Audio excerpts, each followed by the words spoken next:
दें, Hormuz block होने से जहाजों की आवाजाही ठप हो गई है। ये सबसे बड़ा अपडेट है। दूसरा बड़ा अपडेट, हॉर्मुज में आमने सामने अमेरिकी और ईरानी नेवी देखने को मिली है। यूएस ईरान में फिर से बातचीत के संकेत दिख रहे हैं। तीसरा बड़ा अपडेट। चौथा बड़ा अपडेट कि आज वॉशिंगटन में लेबनान इजराइल टॉक है और लेबनान इजराइल टॉक के खिलाफ हिजबुल्लाह नजर आ रहा है। ये पांचवा बड़ा अपडेट है। इधर पूर्वी प्रशांत महासागर में यूएस आर्मी का बड़ा ऑपरेशन सामने आया। युद्ध के बीच ड्रग्स से भरे जहाज को निशाना बनाया गया है। जहाज को ध्वस्त करने का वीडियो भी जारी किया गया है। तो पूर्वी प्रशांत महासागर जहां यूएस आर्मी का ये बहुत बड़ा ऑपरेशन देखने को मिला, जिसकी तस्वीरें भी जारी की गई हैं, जो हम आपको दिखा रहे हैं। युद्ध के बीच ड्रग्स से भरे जहाज को ये निशाना बनाया गया, जहाज को ध्वस्त कर दिया गया है, जिसका वीडियो भी जारी किया गया है।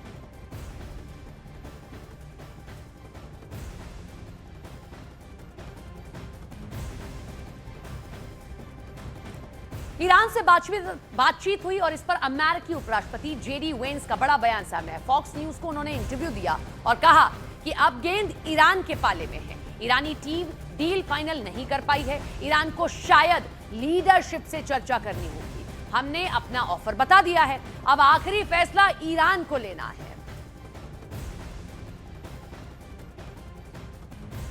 ईरान से बातचीत पर अमेरिकी उपराष्ट्रपति जेडी वेंस का यह बड़ा बयान सामने आया, जो तस्वीर हमने आपको दिखाई। लेकिन बड़ी खबर आपको बता दें, हॉर्मुज की नाकेबंदी पर ट्रंप का बयान सामने आया है। हॉर्मुज को हमने ब्लॉक किया है, ये उनकी ओर से कहा गया। हॉर्मुज से ईरान का बिजनेस बंद कर दिया है। तो ट्रंप हॉर्मुज को लेकर ये एक बड़ा दावा कर रहे हैं। Right now we have a blockade. They're doing no business. I didn't like seeing boats come out if they were doing business with Iran, but if they weren't, no boats came out. So now Iran is doing absolutely no business, and we're going to keep it that way very easily.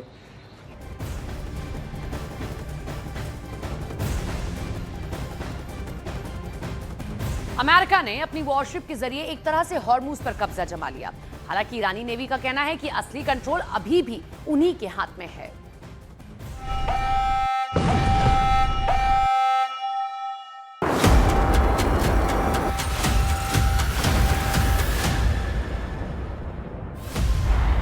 बंदरगाह में विश्व युद्ध शुरू, Hormuz में America Iran युद्ध। पाकिस्तान की राजधानी इस्लामाबाद में अमेरिका ईरान की वार्ता फेल होने के महज 48 घंटे के अंदर ही ईरान पर बहुत बड़े हमले का प्लान पूरी तरह से एक्टिव हो चुका है। स्ट्रेट ऑफ हॉर्मुज में ईरान ने जबरदस्त पलटवार के लिए अपने मिसाइलों के बंकर पूरी तरह से खोल दिए हैं। खबर है कि हॉर्मुज का सबसे सेंसिटिव 33 किलोमीटर का इलाका पूरी तरह से अमेरिका के कब्जे में जाने वाला है। और यही वजह है कि फारस की खाड़ी से ओमान की खाड़ी में 2000 किलोमीटर समुद्री इलाके में अब बंदरगाह विश्व युद्ध एक तरह से शुरू हो चुका है। खबर है कि अमेरिका के 10 जंगी जहाज ईरान के हॉर्मुज और खार्ग द्वीप को पूरी तरह से तबाह करने जा रहे हैं। लेकिन इस हमले में सबसे घातक चाल अमेरिका की ये है कि हॉर्मुज की नाकेबंदी से इस इलाके में फंसे 1400 जहाज सीधे जंग के बीचों बीच आ जाएंगे। खबर तो यह भी है कि ईरान की तरफ जा रहे और वापस आ रहे चीन के तेल टैंकरों की रक्षा के लिए चीन अपनी नौसेना के जहाजों को रवाना कर चुका है, जिसका मतलब है कि इस ईरान युद्ध में अब चीन की भी एंट्री हो चुकी है। जबकि दूसरी तरफ ईरान ने अरब में मौजूद लगभग 40 बंदरगाहों पर हमला करने के संकेत दे दिए हैं। कुल मिलाकर पूरा पश्चिम एशिया एक बार फिर से भीषण जंग के बीचों बीच आ चुका है। ईरान पर बमबारी के लिए अमेरिका के B-2 बमवर्षक और फाइटर जेट्स उड़ान भरने लगे हैं। यानी अब वक्त के साथ घटनाक्रम तेजी से बदल रहा है। लेकिन हम शुरुआत करते हैं ईरान के उस समुद्री इलाके हॉर्मुज से, जो अब विश्व युद्ध का अड्डा बन चुका है। हॉर्मुज की नाकेबंदी, अमेरिका ईरान का आखिरी हमला। अमेरिकी सेंट्रल कमांड पूरी ताकत से ईरान के बंदरगाहों से गुजरने वाले दुनिया भर के जहाजों की नाकेबंदी करने में जुट गया है। ईरान के इलाके में ट्रंप की दादागिरी का ये सबसे बड़ा हमला माना जा रहा है। खबर तो यहां तक है कि अमेरिका के इस हमले और नाकेबंदी के खिलाफ चीन और रूस अब पूरी तरह से जंग में कूदने लगे हैं। चीन ने तो अपने जहाजों को अमेरिकी युद्धपोतों की नाकेबंदी से बचाने के लिए अब अपने जंगी जहाजों को उतार दिया है। अगर सिर से ऊपर पानी गुजरा तो चीन और अमेरिका के बीच जंग भी हो सकती है और फिर चीन जरा भी चुप नहीं बैठेगा। अमेरिकी सेंट्रल कमांड के मुताबिक ईरान के बंदरगाहों की ओर आने जाने वाले जहाजों को रोका जा रहा है। राष्ट्रपति डोनाल्ड ट्रंप ने कहा कि नाकेबंदी का मकसद ईरान की तेल बिक्री रोकना है। ट्रंप के मुताबिक कई दूसरे देश भी अमेरिका का साथ दे रहे हैं। ट्रंप ने दावा किया कि ईरान की सैन्य ताकत को भारी नुकसान हुआ है और उसकी नौसेना लगभग खत्म हो चुकी है। उन्होंने दावा किया कि ईरान के 158 जहाज तबाह किए जा चुके हैं। वॉल स्ट्रीट जर्नल की रिपोर्ट ने कहा कि पाकिस्तान में हुई वार्ता के नाकाम होने के बाद अमेरिका ने ईरान पर दोबारा सैन्य हमले लगभग शुरू कर दिए हैं। खुफिया इनपुट्स के मुताबिक हॉर्मुज में नाकेबंदी, ये नाकेबंदी मुख्य रूप से स्ट्रेट ऑफ हॉर्मुज के प्रवेश द्वार पर केंद्रित है। इंटरकॉन्टिनेंटल रिंग, अमेरिकी नौसेना ने आउटर और इनर 2 रिंग बनाई है। इनर रिंग हॉर्मुज के मुहाने पर है, जबकि आउटर रिंग ओमान की खाड़ी और अरब सागर में फैली है। सर्च और सीजर, अमेरिकी युद्धपोत हर उस टैंकर को रोकेंगे जो ईरान के बंदरगाहों जैसे बंदर अब्बास या चाबहार की ओर जा रहा है या फिर वहां से निकल रहा है। तकनीकी निगरानी, इसमें MQ-4C ट्राइटन जैसे हाई एल्टीट्यूड ड्रोन और उपग्रहों का भी इस्तेमाल किया जा रहा है ताकि एक भी छोटा जहाज नजर से न बच पाए।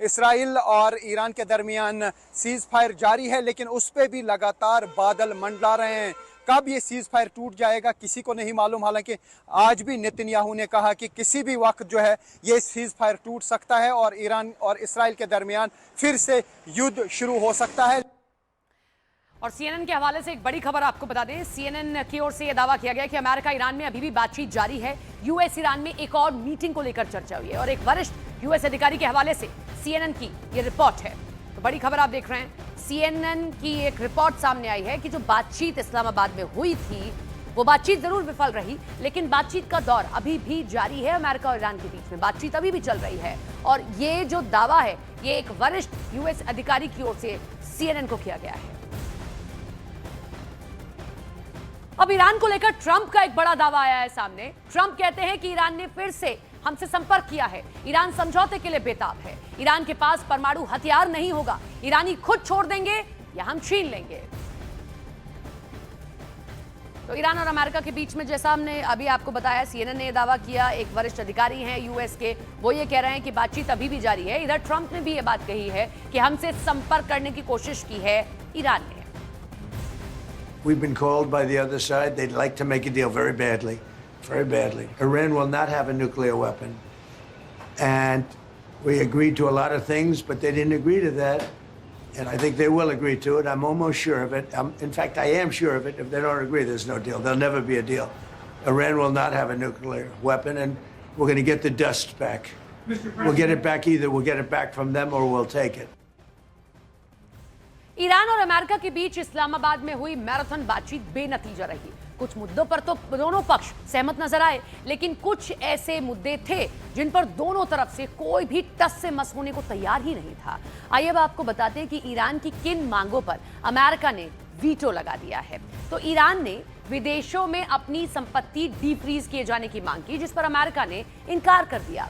ईरान ने हिजबुल्लाह पर हमले बंद करने की मांग की, जिसे लेकर अमेरिका जवाब न देने में दिखा है। ईरान ने हॉर्मुज से गुजरने वाले जहाजों से टोल वसूले जाने की मांग भी रखी, जिसे अमेरिका ने वीटो कर दिया है। अब सवाल यह है कि क्या इन मुद्दों पर इस बार बात बन पाएगी? आइए जानते हैं किन मुद्दों पर बात अटकी। अमेरिका की वो शर्तें जिन पर ईरान ने हामी नहीं भरी है। तो अमेरिका ने ईरान से परमाणु कार्यक्रम पूरी तरह से बंद करने को कहा, जिस पर ईरान ने साफ इनकार कर दिया। अमेरिका ने ईरान से संवर्धित यूरेनियम भी उसे सौंपने को कहा, जिस पर ईरान ने साफ मना कर दिया। तो वहीं अमेरिका ने हॉर्मुज पूरी तरह से खोले जाने की शर्तें रखी, जिस पर ईरान ने हामी नहीं भरी है। और इधर ईरानी राजदूत का अमेरिका पर निशाना है। न्यूज 18 इंडिया से बोले मोहम्मद फतेह अली और कहा कि ईरानी राजदूत ने यह बताया, अमेरिका अपने अनुभव से सीखे, असली ईरान को समझे और सावधान रहे। अमेरिका अपनी गैर कानूनी डिमांड को छोड़ दे। तो ईरानी राजदूत ने न्यूज 18 इंडिया से एक्सक्लूसिव बातचीत की, जिसमें उन्होंने कहा कि अमेरिका अपने अनुभव से कुछ सीखे। I am joined by Iran Ambassador Mohammad Fateh Ali. Sir, how Iran will respond once US block Hormuz Strait? Our response, I said to the American side, please use from your experience in 42 days war. Please say the real Iran. Please be careful. Iran stood during the 4 decades, despite of they imposed different kind of sanctions. I believe that the United States suffered from the strategic failures about the assessment of three key components: leader, army, and people. This is my answer to this question. What is the way out to continue this ceasefire? What is the way out? What is the precondition to continue this ceasefire? I believe that if the American side avoid the unlawful demands and recognize our legitimate rights and interests, I think that the negotiation will continue. युद्ध में हुए नुकसान के लिए Iran की मुआवजे की मांग है। ईरान ने यूएन में अपना मुद्दा उठाया मुआवजे का, और ईरानी न्यूज चैनल तस्नीम के हवाले से ये खबर है। यूएस इजराइल से ईरान की मुआवजे की मांग कर रहा है। तो युद्ध में जो भी ईरान को नुकसान हुआ उसका मुआवजा दिया जाए, ईरान ये मांग कर रहा है। ईरान ने ये जो मुद्दा है वो यूएन में उठाया है, और ये जो दावा है वो ईरानी न्यूज चैनल तस्नीम की ओर से किया गया है।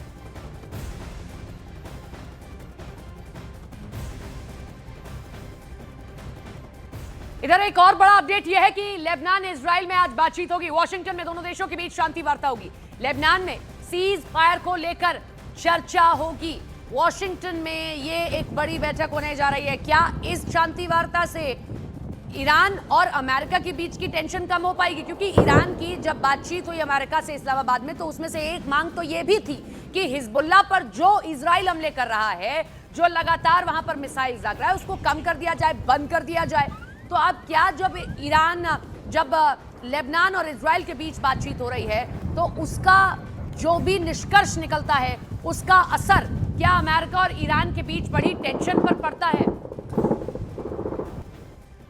इधर हिजबुल्लाह ने इजराइल से बातचीत की मांग ठुकरा दी है। हिजबुल्लाह चीफ नाइम कासिम का बयान सामने आया और कहा कि लेबनान इजराइल के बीच बातचीत को खारिज करते हैं। इजराइल से बातचीत का कोई फायदा नहीं है। हम किसी भी हाल में सरेंडर नहीं करेंगे। हम आखिरी सांस तक लड़ते रहेंगे। Either we confront the aggression and this war, or we surrender, because this is what they are asking. They are asking for surrender. We will not surrender. But we will not surrender. Even if we stay to the very last breath, we will fight till the very last breath. They say that they are killing us, we will kill them too.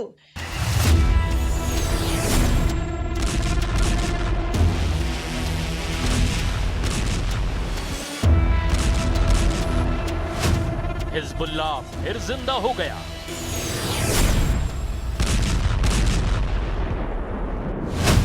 पलटवार या Iran का नया जाल?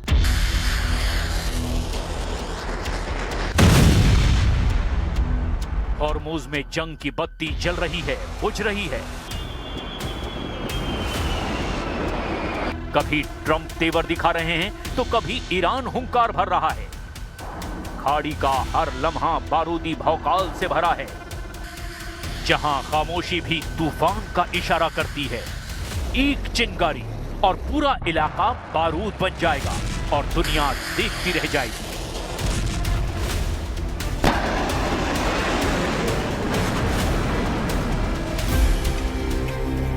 लेकिन Lebanon के मोर्चे पर जंग की बत्ती 2.5 साल से कभी बुझी ही नहीं। ना हिजबुल्लाह ने हार मानी, ना इजराइल की जंग ठंडी पड़ी। और इस जंग को खूंखार बनाने के लिए अब तो बेन्यामिन नेतन्याहू खुद जंग के मैदान में उतर आए हैं। लेबनान में जंग की आग अब और धधक रही है और इस बार सिर्फ इजराइल ही नहीं बल्कि हिजबुल्लाह भी पूरी ताकत के साथ मैदान में है। 24 घंटे 60 रॉकेट और दावा है इजराइल के 43 ठिकानों पर हमला।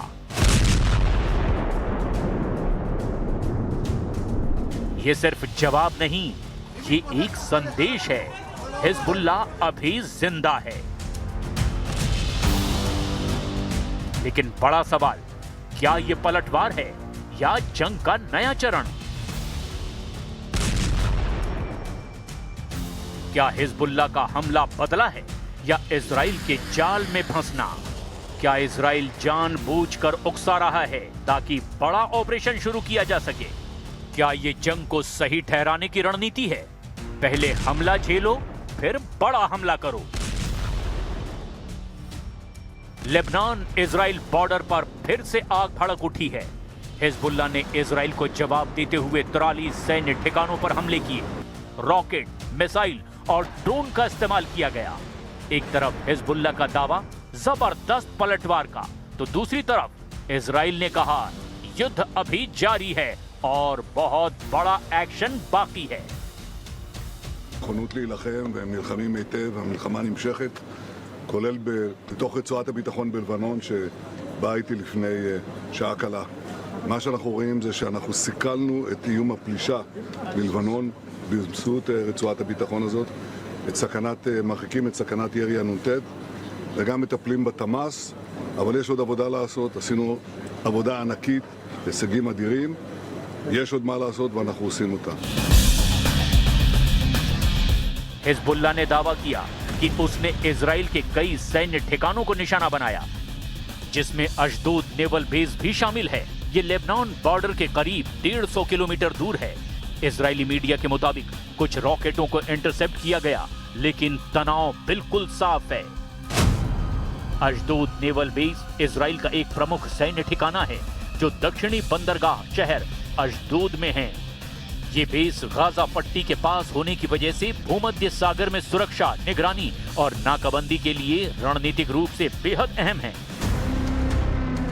हाल ही में हिजबुल्लाह ने बेरूत पर हमलों के जवाब में इस पर मिसाइल हमले की जिम्मेदारी ली है, लेकिन यह हमला यूं ही नहीं हुआ, इसके पीछे भी वजह है। बेरूत पर इजरायली स्ट्राइक, साउथ लेबनान में लगातार बमबारी और फास्फोरस शेल्स के इस्तेमाल के आरोप लगाए गए। उधर इजराइल भी पीछे नहीं है। ड्रोन स्ट्राइक, आर्टिलरी फायर और टनल नेटवर्क को भी तबाह करने का दावा किया है। आईडीएफ का दावा है कि उसने हिजबुल्लाह की अंडरग्राउंड इंफ्रास्ट्रक्चर को खत्म कर दिया है। इसराइली फोर्सेस ने लेबनान में, खासतौर से साउथ लेबनान में जगह जगह पर एयर स्ट्राइक्स की। इसराइली फोर्सेस का दावा है कि बिन्त जबील एरिया को पूरा घेरा गया है। इसराइली फोर्सेस ने उस पर कब्जा किया है और इससे पहले भी इसराइली फोर्सेस की तरफ से ये दावा किया गया कि करीब 10 किलोमीटर के एरिया में वो पहले ही अपनी प्रेजेंस बना चुके हैं। दक्षिणी लेबनान में इजराइल लगातार ऑपरेशन कर रहा है। बिन जेबिल और टायर स्ट्रिक्ट के इलाके लगातार हमलों की चपेट में हैं। बिन जेबिल में सिर्फ सेना नहीं, आम लोग भी जंग का हिस्सा बन चुके हैं।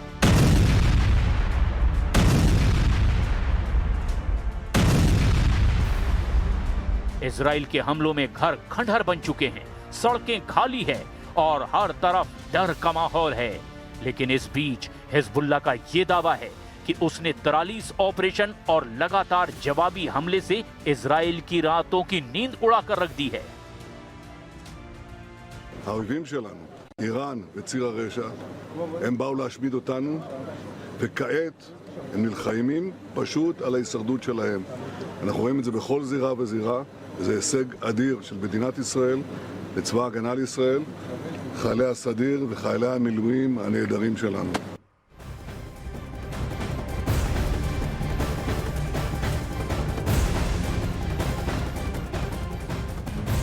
ईरान पर इजरायली पीएम नेतन्याहू का एक बहुत बड़ा बयान सामने आया है। उन्होंने कहा कि ईरान का परमाणु और सैन्य ढांचा तबाह हुआ है, हमें नुकसान पहुंचाने वाले भारी कीमत चुकाएंगे। ईरान का शासन अब पहले से कमजोर है। तो किस तरीके से ये एक संयुक्त अभियान था, एक संयुक्त हमला था यूएस और इजराइल का, जिस पर नेतन्याहू की टिप्पणी सामने आई है। ये एक बड़ा बयान सामने आया है कि किस तरीके से ईरान का परमाणु और सैन्य ढांचा तबाह किया गया है इजराइल की ओर से। और यह भी उन्होंने कहा कि हमें नुकसान पहुंचाने वाले को भारी कीमत चुकानी पड़ेगी। הנחתנו על משטר האימים באיראן את המכה הקשה ביותר בתולדותיו. המשטר הזה חלש מאי פעם. מרבית הנכסים הצבאיים שלו עבדו. אם לא היינו פועלים, השמות נתנז, פורדו, איספהאן ופרצ'ין היו עלולים להיזכר לדיראון עולם, ממש כמו אושוויץ, טרבלינקה, מיידנק וסוביבור.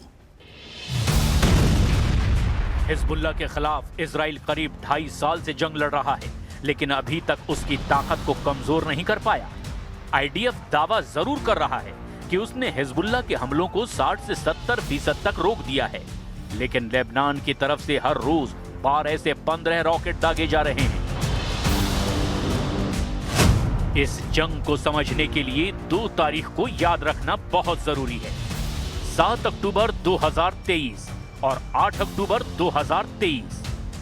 7 अक्टूबर 2023 को हमास के हमले के बाद हिजबुल्लाह ने बस एक ही दिन बाद 8 अक्टूबर 2023 को इजराइल के खिलाफ सीमा पार हमले शुरू कर दिए। हिजबुल्लाह ने गाजा में हमास इजराइल युद्ध के समर्थन में दक्षिणी लेबनान के इजराइल पर रॉकेट और मिसाइल हमले किए और तब से हिजबुल्लाह ने इजराइल की नाक में दम कर रखा है। सवाल यह है कि हिजबुल्लाह इतना मजबूत कैसे हुआ? ये सिर्फ एक लड़ाका संगठन नहीं है, ये लेबनान के अंदर एक सिस्टम है।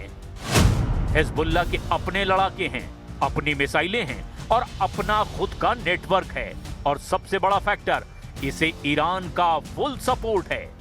यही वजह है कि लेबनान की सरकार से भी ज्यादा पकड़ हिजबुल्लाह की मानी जाती है। हिजबुल्लाह की तरफ से भी लगातार ड्रोन हमले और रॉकेट हमले इजरायली फोर्सेस पर किए जा रहे हैं। न सिर्फ उन इजरायली फोर्सेस पर जो लेबनान की टेरिटरी के अंदर है, बल्कि नॉर्थ इसराइल पर भी लगातार हिजबुल्लाह की तरफ से रॉकेट्स और ड्रोन्स लगाने का सिलसिला जारी है।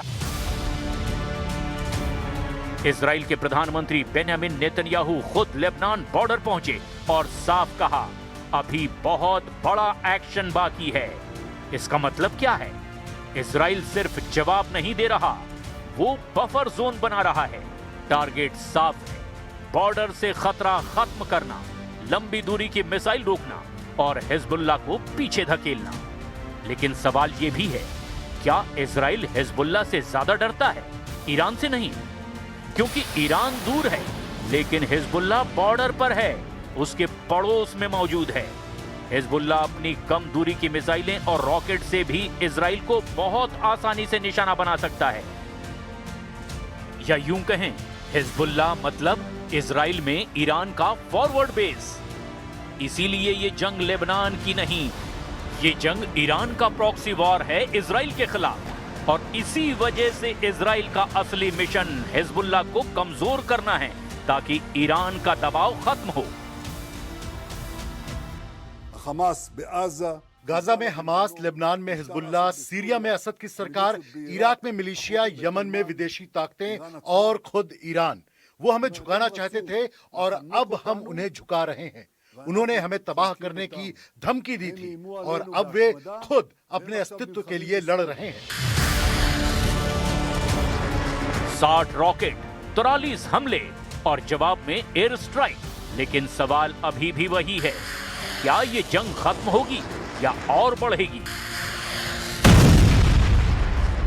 क्योंकि ये लड़ाई सिर्फ 2 देशों की नहीं, ये ताकत, डर और रणनीति की जंग है। और फिलहाल कोई भी पीछे हटने को तैयार नहीं है। दोनों तरफ से दावे हो रहे हैं, लेकिन हकीकत ये है कि साउथ लेबनान में तनाव कम होने का नाम नहीं ले रहा। इजराइल सिक्योरिटी जोन को और मजबूत करना चाहता है, जबकि हिजबुल्लाह पलटवार जारी रखने का संकल्प दोहरा रहा है। क्या ये बढ़ता तनाव बड़े युद्ध में बदल जाएगा या डिप्लोमेसी काम करेगी? फिलहाल स्थिति बेहद नाजुक है, लेकिन इस जंग का दायरा सिर्फ लेबनान तक सीमित नहीं है। इसकी आंच अब हॉर्मुज के समुद्र तक पहुंच चुकी है, जहां से दुनिया का करीब 20% तेल गुजरता है। अब सवाल यह है कि अगर यहां जंग भड़क गई तो फिर आगे क्या होगा? क्या तेल की सप्लाई रुक जाएगी? क्या पूरी दुनिया में महंगाई का विस्फोट होगा? क्या अमेरिका सीधा युद्ध में कूदेगा? और सबसे बड़ा डर, क्या लेबनान की जंग पूरे मिडिल ईस्ट को आग में झोंक देगी?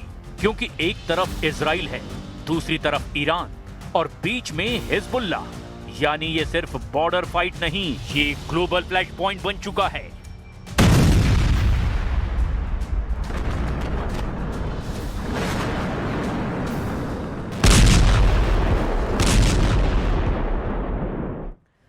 हॉर्मुज में आमने सामने अमेरिकन और ईरानी नेवी। ईरानी मीडिया ने जारी किया है इसका एक वीडियो में ईरानी नेवी की तरफ से वार्निंग दी जा रही है, अमेरिकी शिप को रास्ता बदलने की चेतावनी दी गई है। Navy warship 121. This is Sepah Navy station. You must alter course and go back to the Indian Ocean immediately. If you don't obey my order, you will be targeted. Out. This is Coalition Warship 121, engaged in transit passage in accordance with international law. No challenge is attended to you. U.S. Navy warship transiting in the vicinity for J report and Oman Sea. This is Sepah Navy. This is Sepah Navy. Last warning, last warning, last warning. He was close to High Island Port. Attention all vessels, attention all vessels, attention all vessels in Oman Sea. This is Iranian Sepah Navy. If you see any warship in your vicinity, keep a distance more than 10 miles from them because I'm ready to open fire on them without any warning.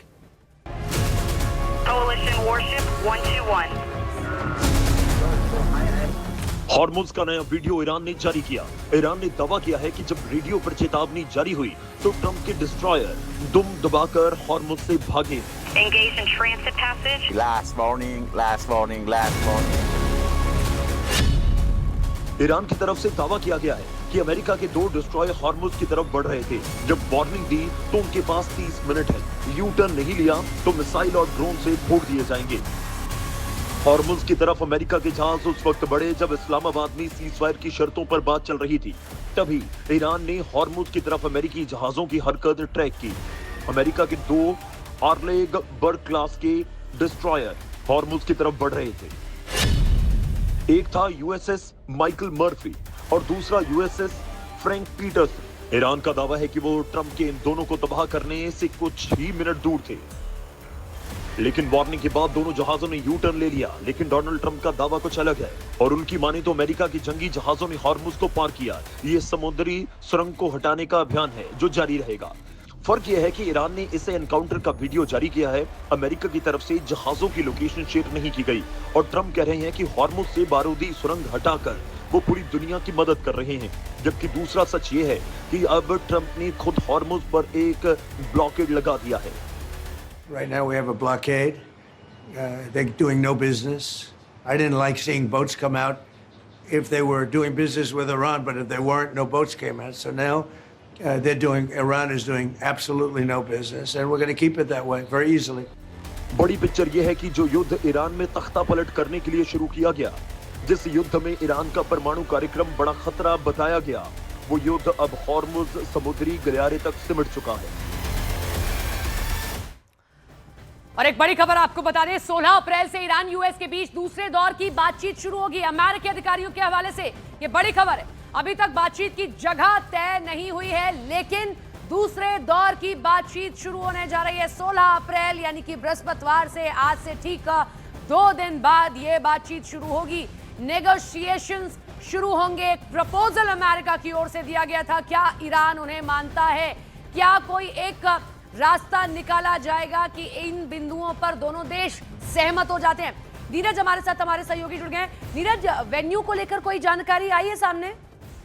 सपना, देखिए अब तक जो जानकारी सामने आ रही है कि दूसरे दौर की बातचीत जो है वो गुरुवार यानी थर्सडे को हो सकती है, और ये बातचीत के तौर पे यानी इसका लोकेशन कहाँ हो उसके लिए एक विकल्प के तौर पे जेनेवा पर विचार किया जा रहा है, क्योंकि जेनेवा में आपको याद होगा इससे पहले भी अमेरिका और ईरान के बीच अलग अलग वक्त में बातचीत हो चुकी है। इवन युद्ध शुरू होने से पहले भी जो कुछ दौर की बातचीत हुई थी ओमान की मध्यस्थता में, वो जेनेवा में हुई थी। तो ऐसे में एक जो खबर आ रही है अंतर्राष्ट्रीय एजेंसियों के माध्यम से, उसके मुताबिक थर्सडे को ये बातचीत हो सकती है, और लोकेशन अभी तक तय नहीं हुआ है, लेकिन जेनेवा को विकल्प के तौर पे विचार किया जा रहा है। जी, बहुत शुक्रिया नीरज आपका तमाम जानकारी के लिए।